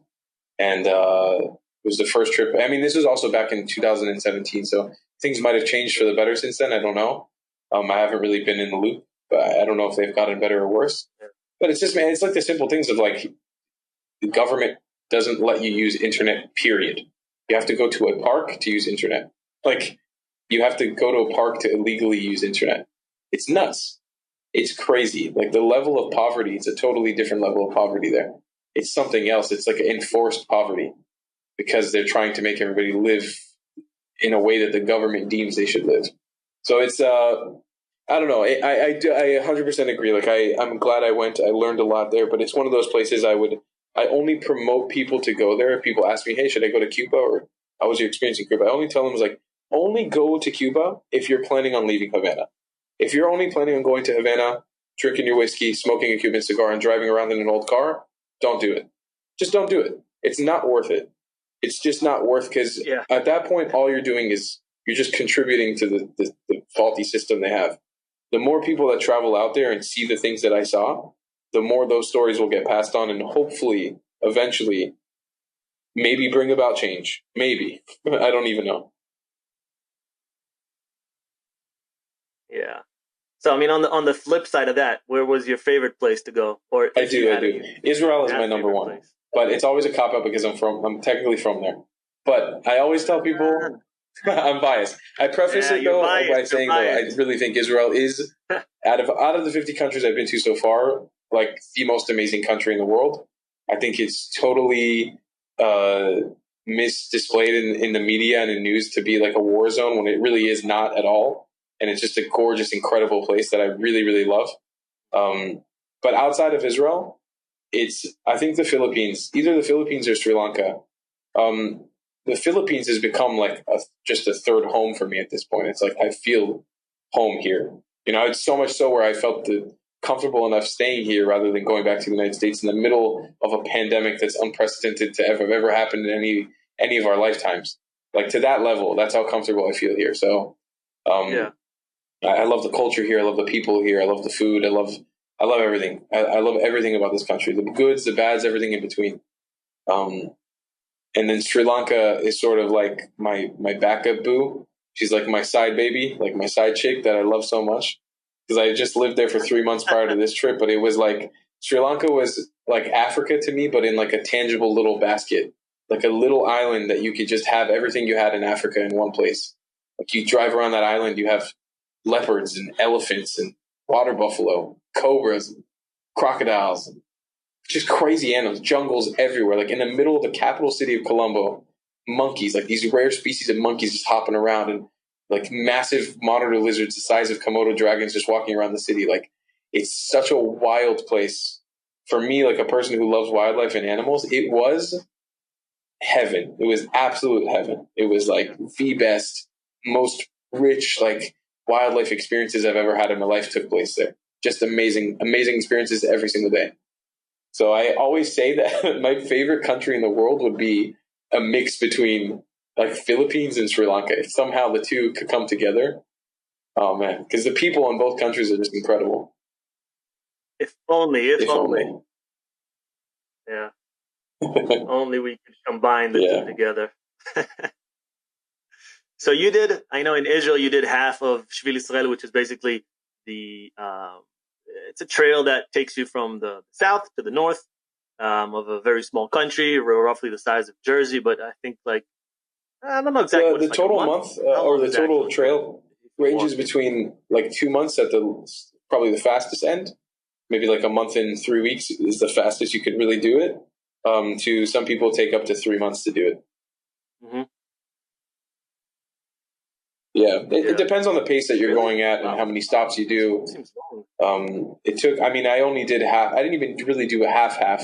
I made it all the way down to Tel Aviv from the north. So I had a little bit over a half to do, maybe another 65%, 75% to finish. It's kibbutz What's done the in the north, like right under Mount Helmon. Yeah. Yeah, I know it. Wow. Okay. Yeah, because I know the Pacific Crest Trail, which is it's a trail on the west coast, and it starts on the border of California and Mexico, goes all the way north into California, Oregon, and then Washington, and stops on the Washington Canadian border. And that I think takes roughly 5 months. And that's just a crazy trail. It goes through the deserts and it just mountains, and I think you go up. I don't know if you have to, but I think you can go through Mount Washington, which is the highest point in California and in the United States, if I'm not mistaken. Or sorry, no, Mount Washington. Whitney, I thought it was Rainier. Mount Whitney. Maybe it is Whitney. Mount Whitney. No, Rainier's just. I actually climbed Rainier years back, which was a fun experience. But Whitney is actually supposedly much easier, but it is a little bit higher. I think like Rainier is like 14,410 feet, if I'm not mistaken, and I think Whitney is like 14,500. It's like something like 100 or 200 feet difference. Nothing major, but wow, that's a crazy mountain. So it's a crazy thing, and the people do it in like in 5 months. So yeah, I thought the I'm sure you could do the Israel one in a month if you wanted to, because I mean like that, at least the first part of that trail you could pretty much run it if you wanted to. There's very, very short detours. It just depends on your physical fitness. I think the average person probably competes it from north to south, all the way from the north of Israel to the south. They do it in about 2 months. That's like the average pace. But you could definitely, somebody who's extremely physically fit and is sort of racing, you could probably do it in a month. It could be possible. It was, for me, the most physically demanding thing, still to the point. I've never done anything more physically demanding than that in my life. And it was formative and life-changing, like by every means of it. It was hands down one of the most amazing things I've ever done. It was incredible.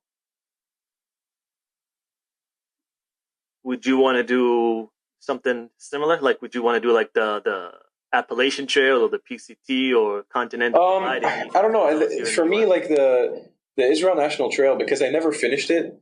You know, I stopped it because the third Intifada was starting around that time, which is it's sort of like a season of when Palestinian militants wage war on Israeli citizens. So my parents, even though a lot of people who started with me at the time finished the trail regardless, because it doesn't take you through any dangerous areas. My parents forced me to come back home because I was only 19 at the time, so I still had to listen to them from some aspect. Like I didn't want them to completely disown me. Yeah. And the irony is that they're both Israeli. They both grew up in Israel because they live in the U.S. They were like, no, you need to get home. You need to come back to the U.S. It was like, oh my God, let me finish this thing. I need like the amount of work that I put in to do this thing over a course of a month. I was ready to take on the Negev Desert. I was ready to go in. So that is like a chapter of my book in life that I haven't finished, that is just sitting there open, unclosed, that I really, really feel like I need to do before I can do anything else. And at the time, Tel Aviv Telat pretty much is what I have left. Yeah. And at the time, I did it with the anticipation of, okay, I'm going to do this as a precursor to maybe doing the Appalachian Trail, because a lot of people actually do the Israel National Trail as a precursor to the Appalachian Trail. It's sort of like a test and a trial, because it's way easier than the Appalachian Trail. But nowadays, my pivot has focused completely to something else. And the biggest goal, my biggest bucket list item is to climb Mount Kilimanjaro. That's like my top of my thing is what I'm trying to do. Originally, the goal was to try to do it almost a year from right now. Like by the time I turned 25, I turned 25 June 4th, 2021. And I wanted to climb the mountain and have my birthday on the top of the mountain, or somewhere, near the summit, or even on the summit if possible. That was the goal. I don't know with the whole COVID, how much that's going to affect things a year from now. I have no idea. So I don't know, but I've been sort of slowly training and starting to shift focus of like prioritizing everything on YouTube to more of my health and fitness as of recent. I'm really trying to train my body both mentally and physically to be able to prepare myself for the climb. So it's something that I really want to do in the near future. So I had a guest on, I think it was like a month, maybe 2 months ago. Nelson Delason. He's a grandmaster memory champion.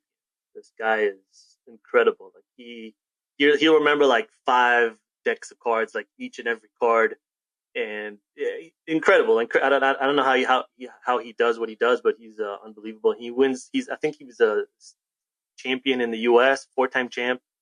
But anyway, he leads expeditions to Kilimanjaro, and he actually, we were talking a little bit, and I told him that if he does one next year, I'd be happy to join. So, hey man, that's it's an opportunity. That's he does this every year, so I'd be happy to join, and definitely, man, if your birthday. Yeah, man, I'm definitely down. I've been looking for a sort of group of people to come along with. One of my big goals that I want to try to do is, again, with the climb to Kilimanjaro, I really want to try to make it more about, like, less about myself and more about other people, and trying to climb for somebody other than myself.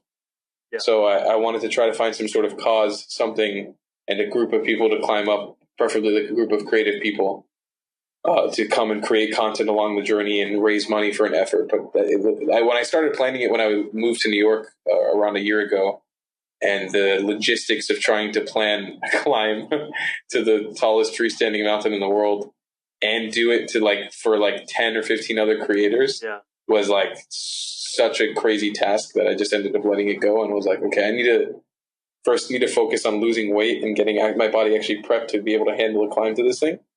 And then I can start focusing on other things.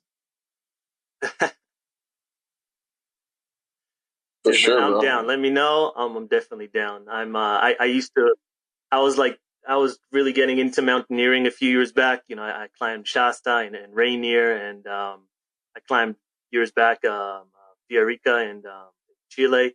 And I don't know, just past few years, I haven't been able, but I have the bucket list. Kilimanjaro's on it. Cotopaxi, Ecuador. There's a few mountains that I want to do, and I was planning to do Cotopaxi this year, but obviously now it's possible. So Kilimanjaro, it's going to be the one. I feel like one of the things that I need for the climb is just like a supportive group. So, like having people that you can bounce off of, that you're training with together to get to the top, and that you can count on to keep pushing you mentally to get there. Because I think the physical aspect is, I have a really high pain tolerance. Like during the Shvili sled, I was literally like bleeding nonstop from my feet with blisters, just open wounds that kept on like breaking open and just bleed. Like my feet were disgusting by the end of it. The last day when I walked from Netanya to Tel Aviv, it was about 30 kilometers on the beach. I limped the entire way there, and then just couldn't walk for 2 days after. And that was after. That would have made a lot more sense. I couldn't do it with my 20-kilogram backpack that I had on me. Yeah, but that's one of the biggest things is having that supportive friend group. I did Treaty Sled by myself. I did it completely by myself. I group hopped, but having nobody around you to keep you going is very, very difficult. So I think one of the key aspects for Kilimanjaro, like having people you can talk to, you can feel the pain with, you can do it together, is something that I really, really want to experience. Yeah, man. We'll definitely try and set something up, man. Let's see. In one of your videos, this is a little bit of a detour, but on one of your videos, I remember I saw that you kind of quote unquote came out of the closet about where you're from, which is, it's weird because I don't think any other nationality kind of hides where they're from. No one from Sweden is doing it. Okay, guys, I have to admit, guys, listen, I'm Swedish. But I'm sorry to for tell some you. reason, yeah. Yeah, you know what I mean? If you haven't noticed by the blonde hair and blue eyes, let me tell you. But if for some reason there is a tendency, especially overseas with the Israelis, to hide their identity a little bit because everything's so political around the country. And you were saying that you got, a lot of, or some at least, hate comments or hate mail just for the fact that you are Jewish or from Israel, but you there was a certain point, I think, where you just embraced it. You're like, fuck it, this is who I am, and you started putting out a lot of content around that and maybe being a bit more open. So it's kind of like twofold. One is it's insane that any country or any person of any identity has to hide, right, who they are, A, and then B, I mean, I guess now that you've embraced it, do you still receive any hate mail, comments from people? I'm the butt of the internet's anger and frustration because I'm a brown looking Jew. Like I hit all the marks of what pisses people off in general. Most people don't know that. Like most people think that Jews are just white people. They just think Jews and white people are just synonymous when they don't even realize a majority of Jews, at least in Israel, that live in Israel are, and it's a slight majority, it's not a huge majority, but a majority of Jews are brown, more tan skin. But I hit, for when you look at me from the outside, when you don't know anything about me, especially if I make a video where I'm taking a stance on something a little more, which I rarely do because I try not to piss people off on purpose. But if I'm ever making something that's a little more provocative or taking a stance or talking about something historical, oh man, the fact that I look Indian, that I openly talk about the fact that I'm a Jew, and that I'm taking a stance on something, it just opens the door for just vile amounts of anti-Semitic comments about just the racists of the internet just come out in droves. I've been subjugated to racism from every aspect of the table through YouTube comments. But I don't care. It doesn't bother me because I'm not a person who looks into it too much. I realize that 99% of the people, I would say, would never, ever, ever have the gumption to say it to your face, ever. And that 1% that would probably feel horrible immediately after. They would never, ever say these things to your face. It's just not something that they would say. And so I just treat it as not real people. I just treat it as jokes. And so I love to mess with them. I fuck around with those comments all the time. It's one of my favorite joys is when somebody comments for me to go kill myself or that I'm a disgusting Indian or a dirty Jew. I comment back a kissy face emoji, hey, what are you doing later? Or I just try to confuse them. I like to confuse them and just make them feel uncomfortable, as much as I possibly can with the stuff that they're commenting. But yeah, I mean, from the second I openly talked about the fact that I was Jewish on my YouTube channel, I immediately started receiving hate comments about it, and it's never stopped.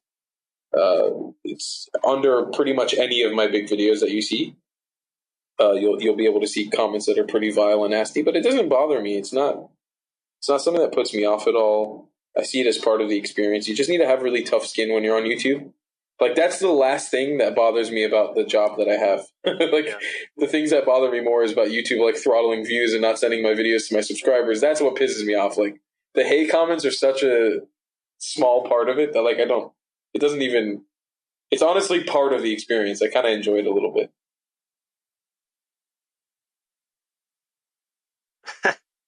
So I mean, as far as YouTube, you like it's almost like it's it's a crapshoot. It's like a Russian roulette, right? Like you said you had all these videos up, and then magically one day they decided to put your stuff on the front page, quadrupled your views, and then there's no magical formula. Like you don't know why they chose you and why that happened, but it did, and then that kind of propelled you forward to get more views, more people, and it's just it's inertia, right? It's something that starts and it keeps growing and growing and growing just by the fact that it's in movement. But you kind of have to have that first push, and that's the only way for you to actually monetize it. So now that that did happen, maybe I've always kind of been interested, like how do YouTubers actually monetize it? Is it by the amount of views? Is like views the most important, or is sponsorship and working with brands the most important, or selling merchandise, or I don't know, what are the ways to? Well, so there's no one answer that tells all because every channel is different, and every personality is different. Every genre on YouTube is different. They'll make money in different ways. But I try to describe it in this is how I usually tell people. It's almost like having a sadistic relationship with your parent, where your parent or your boss. Your parent is just constantly shitting on you, like your boss is constantly shitting on you. But then, like all of a sudden, he'll give you like a raise, and then just tell you that you're worthless, you're not worth it, you're not doing good, and just like take everything away from you, and then boom, he'll give you a bigger raise than you ever had before. It's like that's the kind of relationship that you have with YouTube when it comes to like the monetizing the videos, and this affects almost all channels equally. Doesn't matter what the topic is. They're getting better. I'll say that they're getting a lot better. They just rolled out a feature now where we can like pretty much self-certify our videos ourselves, which means the chances that our videos will get demonetized wrongfully is almost never going to happen. So they're getting better on that aspect. And so that means that the safety net for making money off of YouTube is getting better, which means you could probably start making more money. And yes, generally the way you make money is by the views, not the subscribers. The subscribers are sort of a means to bring in more views, right?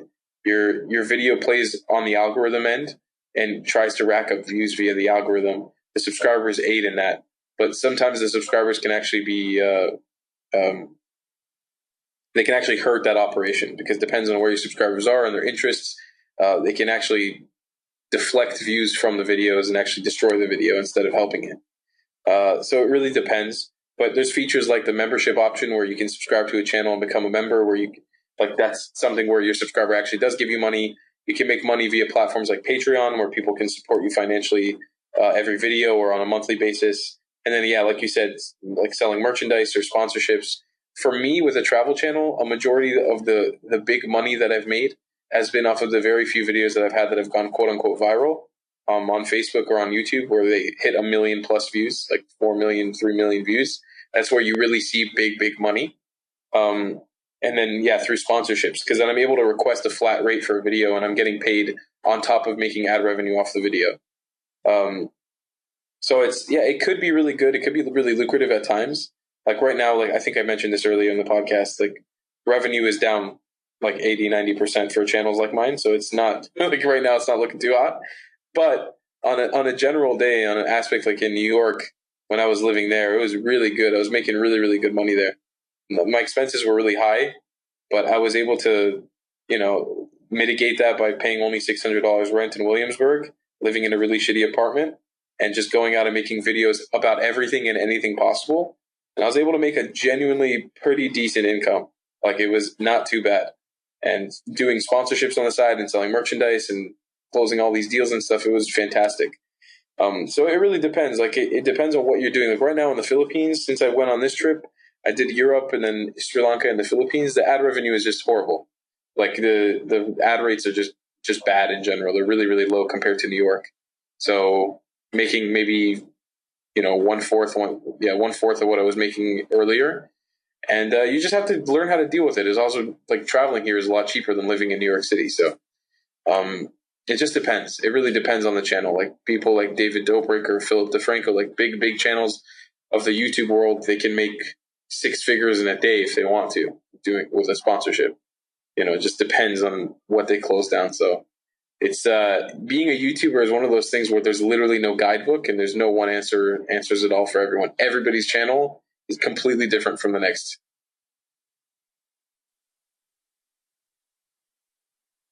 Yeah. Yeah, no, I saw some numbers and figures that put Joe Rogan just off YouTube, just forget what all the other stuff, at around, I think they were saying That's about crazy. 50 million a year, which makes sense. He's the number one podcast, and but who knows? That all these numbers are just up in the air. It's a guesstimate at best, in my opinion. But yeah, it's an interesting revenue model that I think people are still trying to figure out. But I don't know. It's interesting. I've been an entrepreneur, and now I'm kind of like doing podcasts, and it's interesting to see different avenues in which you can, I guess, garner revenue. I don't know. For now, I'm doing this, like you said, kind of. I like it. I enjoy talking to people. I enjoy making these connections, learning. Just it's a great opportunity that wasn't available, like I said, even 10, 15 years ago. So I enjoy it. If something comes of it, great. If not, I can keep doing this for 30, 40 more years, not make a cent off it. And it's fine. Like, it's something I enjoy. So I can't get fired.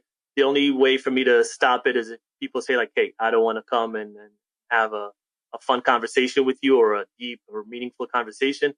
That's the only way. Otherwise, I'm happy to keep doing what I'm doing.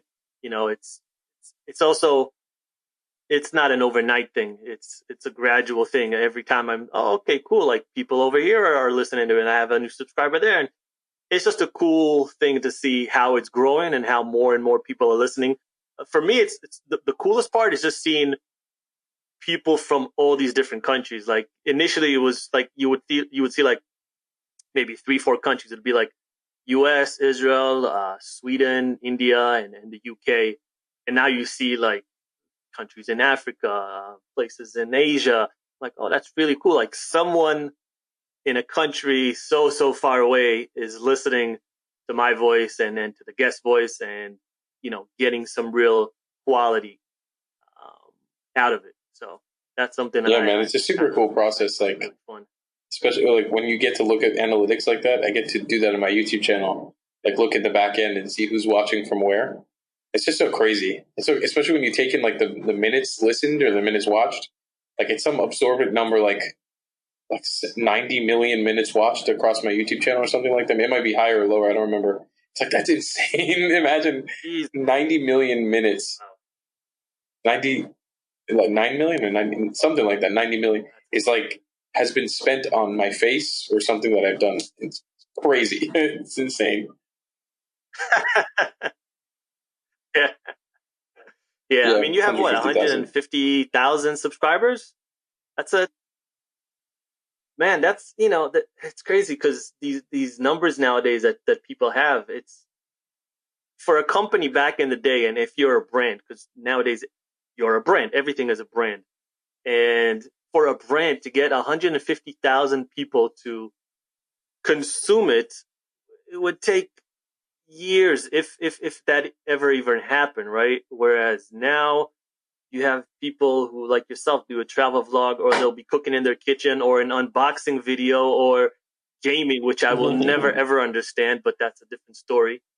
And they have hundreds of thousands or millions of people subscribed, watching every video they do, and it's a brand new world that, yeah, I think if you're young, smart, savvy, and like you said, you don't necessarily need to go the route of higher education. I mean, you definitely should if you want, but that's not the only way nowadays. And there's just a Yeah, lot it's a more beautiful world where you really don't have to be locked into this one sort of aspect that I mean, you would say it's like the mainstream. I think it's starting to change now. I think more people are opening up to it not being the mainstream, which I think is a good thing. But it's beautiful that you could. It's beautiful that anybody, like some Joe Schmo, some schmuck like me, can pick up a camera and make a living fucking making videos traveling around the world. Like that's amazing. That's unprecedented. I'm like I feel absolutely blessed and grateful that I can, and that other people can do it. Because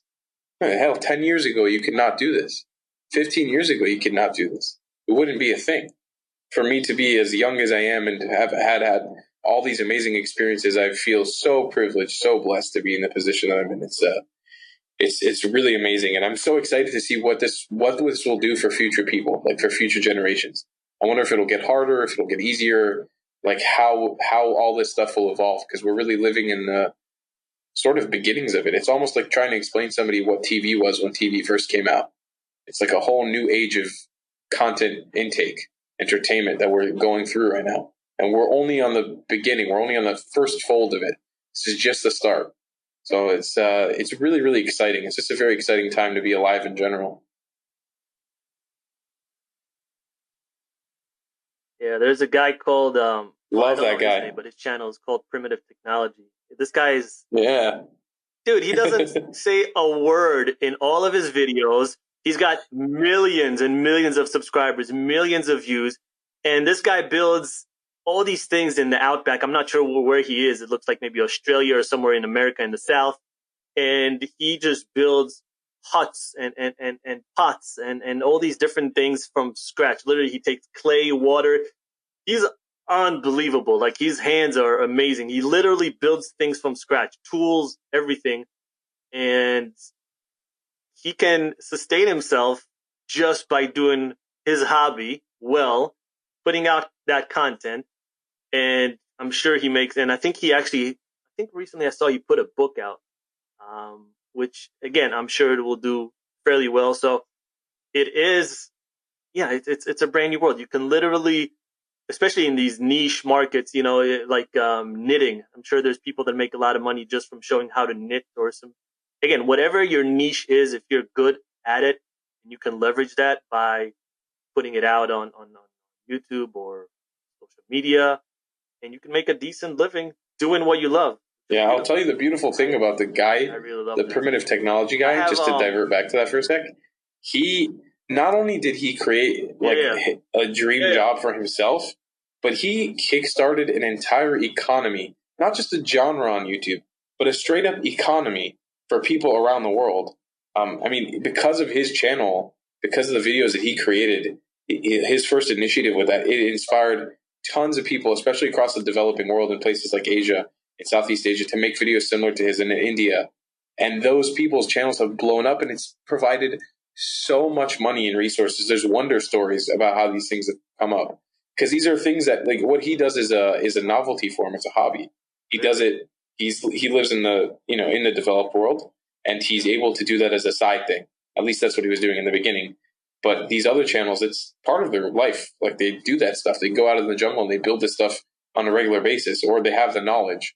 And so they just record what they would usually do, and now they're able to make tons of money doing it. And it's amazing. Yeah. Awesome. Really awesome. I mean, I guess I have final, question for you. Dude, we've been doing this for 100. I think this might be the longest podcast I've done so far. It's yeah. Me too, man. I love having conversations like this. Do this my another favorite. 100 minutes easily. But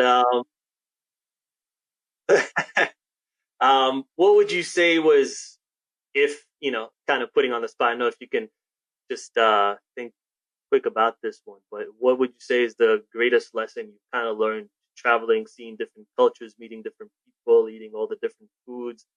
Is there like some sort of common thread that you've seen with all the travel you've done? Is there one thing where you've just like, wow, this I never would have thought this if I haven't. There's definitely one thing that comes to mind, and that's just that the world is not the way that people want you to think the world is. Like, people who have never traveled are the people that are going to tell you that travel is dangerous, and people who have never been out in the world are the ones that are going to tell you need to be careful and to not go out into the world. to stay away from traveling. And the one thing that I've learned on the road, the biggest thing I've learned is that that's a false. That's false. It's not true. The world is not as dangerous as people make it out to be. Even in the most dangerous of dangerous places. Not that I'm saying I've been to the most dangerous of dangerous, but I've been to some places that are regarded to as extremely dangerous, and they're not anywhere as close to what you would think they would be. There's precautions to be taken around the world. There's genuinely people out there that do want to take advantage of you, that want to hurt you, that want to do bad things to you. But inherently, the world is not an evil place. It's not a dangerous place. And I feel like a lot of people fall complacent to that. Their immediate neighborhood surrounding and the people around them are the safest place they could possibly be. And in reality, there's strangers out there in the world that are willing to embrace you with love and with kindness and with hospitality that you don't even know. That will completely change your worldview. And they'll make you question everything you know. And that's been the most formative and the biggest theme across the last 6 years of my life traveling, has been that the world is inherently good. It's an inherently good place. There's a lot of very, very, very good people out there. It's just the shitty ones that give the world a bad rap. But it's not all doom and gloom. It's not a bad place. We have a very beautiful, humble, incredible species, that we are and that we live alongside. And our planet is amazing. And that's been like the central theme of what all these trips and adventures have sort of keep on playing up. And on that beautiful note, we'll end the podcast. Thanks for having me on, man. I hope we can do it again. Come in on the podcast. No, definitely, we definitely will, man. We'll stay in touch. We'll try to do a podcast on the top of the mountain next year, 2021, and yeah, that'll be awesome. That might. I wonder if that. What if you smoke weed while doing a podcast at the highest point in the world? No, me neither. No. I don't want to get arrested in Tanzania. That's not something I'm interested in. No. But yeah, man, I really appreciate it. And where can people find you on the different? Anywhere you look, the Traveling Clatt, and that's traveling spelled the American way with one L, and Clatt spelled the stupid way, my way, with two T's. Or if you just look up Clatt, CLATT, you'll find me anywhere you Google it or YouTube search it. And yeah, I'm on every social media platform possible, so it should be easy for you to find me if you are looking for me. Sweet, and I'll add the links in the show notes as well, so make it easier for people. Yeah, man. So thanks for coming on the show, talking about traveling. Hopefully, inspiring people that when this shit finishes, they'll be inspired to go out. Thanks, man. It was a pleasure. And yeah, man. Thanks so much. Appreciate it.